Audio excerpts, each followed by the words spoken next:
Markaziy Osiyoda yagona bo'lgan Mudofaa vazirligi tizimidagi Qurolli Kuchlar akademiyasi kirish imtihonlari, fanlari yoki kimlar imtihonlarsiz qabul qilinadi, o'qish tartibi, zvaniyalar haqida agar sizga ma'lumotlar qiziq bo'lsa, videoni oxirigacha ko'ring. Ushbu akademiyaga kirish orqali siz nimalarga ega bo'lasiz?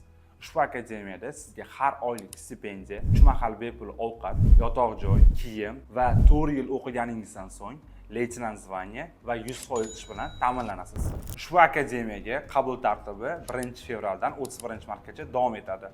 Yosh chegarasi bo'lsa 17 yoshdan 23 yoshgacha. Agar harbiy xizmatni o'tayotgan bo'lsa 25 yoshgacha qabul qilinadi. Kirish uchun kimlarga lьгота beriladi? Birinchisi, harbiy xizmatni o'tab kelganlar uchun o'zi to'plagan ballni 50% miqdorda.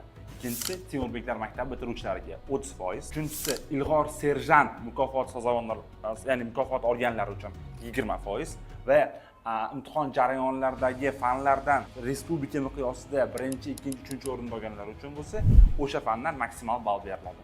Ushbu akademiyaga kvotalar yoki yo'nalishlari yoki kimlar imtihonlarsiz qabul qilinishi, o'tgan yildagi kirish ballari haqida batafsil ma'lumotlarni olmoqchi bo'lsangiz, profildagi link orqali Telegram kanalimizga o'ting, u yerda batafsil ma'lumotga ega bo'lishingiz mumkin.